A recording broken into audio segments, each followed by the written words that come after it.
കേരളത്തിലെ ആദ്യകാല മുസ്ലിം സങ്കേതം. ഈ വിശ്വനഗരത്തിന്റെ തെരുവുകളിൽ വീരേതിഹാസങ്ങളുടെ ചരിത്രമുണ്ട്.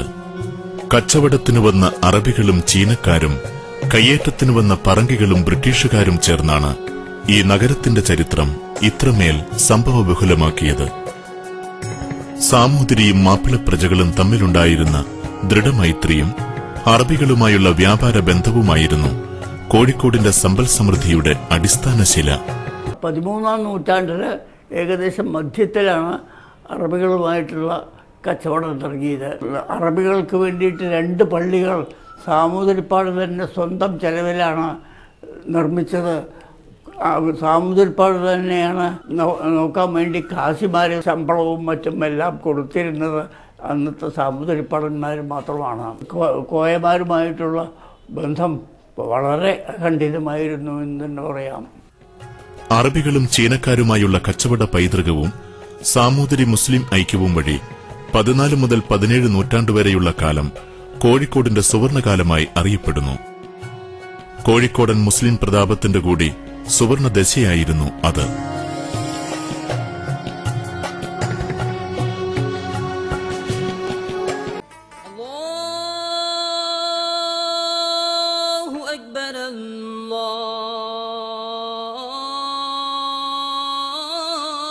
ഇത് കുറ്റിച്ചിറ ജുമാഅത്ത് പള്ളി.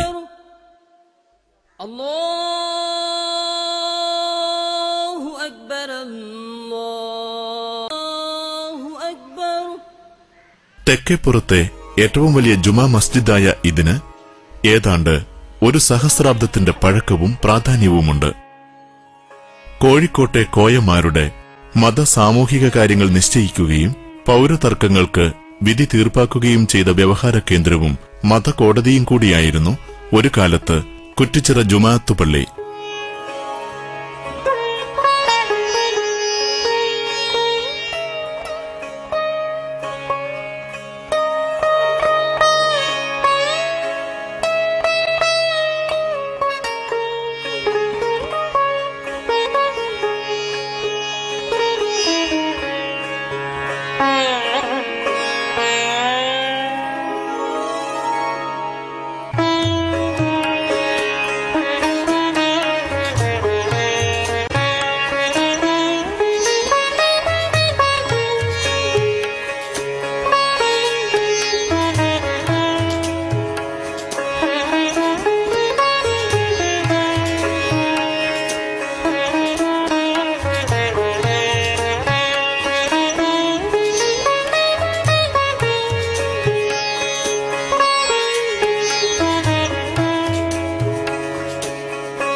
സാമൂതിരി രാജാക്കന്മാരുടെ പ്രത്യേക ശ്രദ്ധയും സഹായവും ഈ പള്ളിക്ക് ലഭിച്ചിരുന്നു.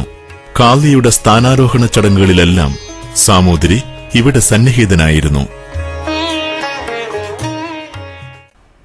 കോഴിക്കോട് സാമൂതിരി ഭരണകൂടത്തിന് കണക്കിന് കൊല്ലങ്ങളുടെ പഴക്കമുണ്ട്.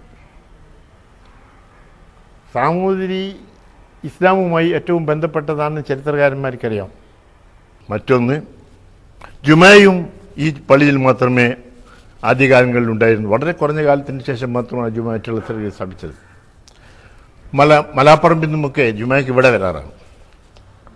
അപ്പോൾ ആദ്യമായി ജുമ സ്ഥാപിച്ച പള്ളി, കോഴിക്കോട്ട് ഖാദിമാരുടെ ആസ്ഥാനമായ പള്ളി, ഇങ്ങനെ 2 പ്രധാന വസ്തുക്കൾ പള്ളിയുമായി ബന്ധപ്പെട്ട് കിടക്കുന്നുണ്ട്. ഏകദേശം ഒരു 500 ചില്ലാനും കൊല്ലങ്ങൾക്ക് മുമ്പ് പള്ളി 2 ഭാഗങ്ങളിലേക്ക് എക്സ്റ്റെൻഡ് ചെയ്തു. അതിൻ്റെ തെളിവായിട്ടാണ് പള്ളിയിൽ കാണുന്ന 2 നാലുകെട്ടുകൾ.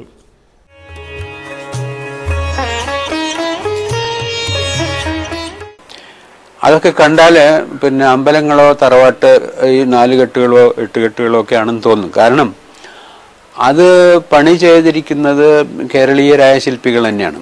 ഇവിടുത്തെ പണിക്കാരുമാണ് ചെയ്തിരുന്നത്. അപ്പൊ അവർക്കറിയാവുന്ന രീതിയിൽ 4 കെട്ടുകളുടെയും 8 കെട്ടുകളുടെയും ഒക്കെ രീതിയിലാണ് ആ പഴയ പള്ളികളും പണിതിട്ടുള്ളത്. 4ഉം 5ഉം നിലയിൽ അങ്ങനെയുണ്ട്. അതിപ്പോഴും അതേമാതിരി നിലനിൽക്കുന്നുണ്ട്. പക്ഷെ ആളുകളുടെ ചിലരുടെ വിശ്വാസം അത് പഴയ ക്ഷേത്രങ്ങളായിരുന്നു, അത് പിന്നീട് മുസ്ലിങ്ങളെ പിടിച്ചടക്കി എന്നൊക്കെയുള്ള വിശ്വസിക്കുന്ന കുറെ ആളുകളുണ്ട്. അത് ഈ ചരിത്രം അറിയാത്തതുകൊണ്ടാണ്.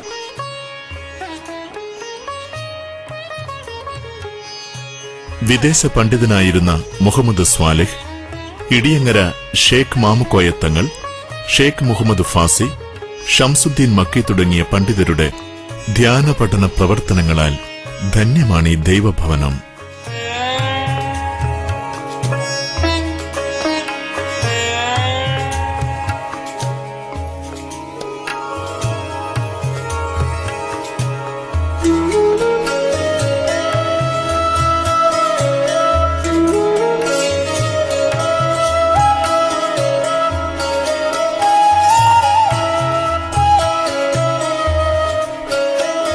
ഈ പള്ളിയുടെ ചുമരുകളിൽ ഷേഖ് ജിഫ്രിയുടെയും മമ്പുറം സയ്യിദ് അലവി തങ്ങളുടെയും കാളി മുഹയുദ്ദീന്റെയും നിര്യാണത്തിൽ അനുശോചിക്കുന്ന കവിതകൾ രേഖപ്പെടുത്തിയിരിക്കുന്നു.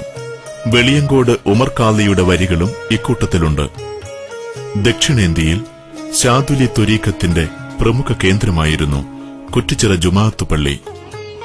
കോഴിക്കോട്ടെ കോയമാരെ 2 ചേരികളിലായി തിരിച്ച നിർഭാഗ്യകരമായ ഒരു വിരോധാഭാസമായിരുന്നു വലിയ ഭാഗം ചെറിയ ഭാഗം തർക്കം.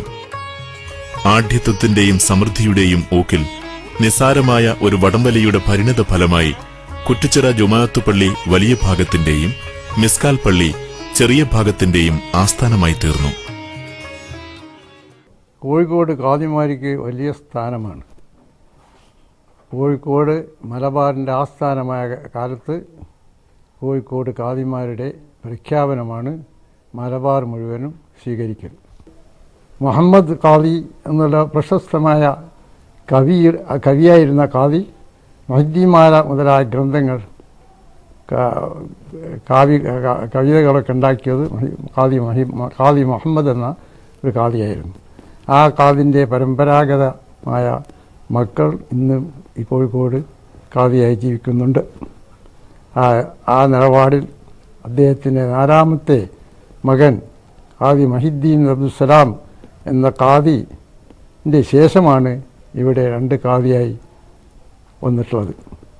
ആ ഖാദി മഹിദ്ദീൻ അബ്ദുസ്സലാം 2 ഭാര്യമാരിൽ ഒരാളുടെ മകൻ, ഒരു ഭാര്യൻ്റെ മകൻ വയസ്സിന് മൂത്ത ആയതുകൊണ്ട് 2ാമത്തെ മകന് കുറച്ച് കാര്യബോധം പ്രശസ്തിയും ഒരു സോഷ്യൽ നിലപാടിലുള്ള പ്രവർത്തനത്തിൻ്റെ ആളുമായതുകൊണ്ട് ആദ്യത്തെ ഖാദിസ്ഥാനം നിരസിക്കുകയും അനുജനായ അബൂബക്കറിന് ഖാദിയെ ഖാദിയാക്കുകയും ചെയ്തു. ആ അബൂബക്കറിന് ഖാദിയും ആരിക്കോയ ഖത്തീബ് ജ്യേഷ്ഠനും അബൂബക്കറിന് ഖാദിയായി ജുമാഅത്ത് പള്ളിയിൽ ഖാദിസ്ഥാനം അലങ്കരിച്ചു. മിസ്കാൽ പള്ളിയിൽ ആലിക്കോയ എന്ന ആള് ഖത്തീബായിട്ടും അലങ്കരിച്ചു. ആ നിലക്ക് ആ ഖാദിസ്ഥാനം നടന്നുകൊണ്ടിരിക്കെ എന്തോ ചില്ലറ കാര്യങ്ങൾ കൊണ്ട് അഭിപ്രായ ഭിന്നത കൊണ്ട് വ്യക്തിപരമായ അഭിപ്രായങ്ങൾ കൊണ്ട് എന്തോ സംബന്ധിച്ച് അന്നത്തെ കേൾവിയിലുള്ള അടിസ്ഥാനത്തിലാണ് ഞാൻ പറയുന്നത്, പഴയ കേൾവിൻ്റെ അടിസ്ഥാനത്തിലാണ് അവരെ കാശിൻ്റെ പൈസൻ്റെ സംബന്ധിച്ചുള്ള എന്തോ ഒരു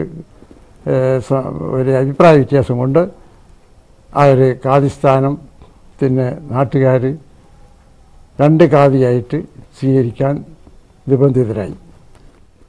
അതൊക്കെ മുൻകാലത്ത് ആദ്യം തുടങ്ങിയ കാലത്തുണ്ടായ കാര്യങ്ങളാണ്. പിന്നീട് അതൊക്കെ സഹകരിച്ചു കൊണ്ടുമായിട്ട് നിലനിന്നത്.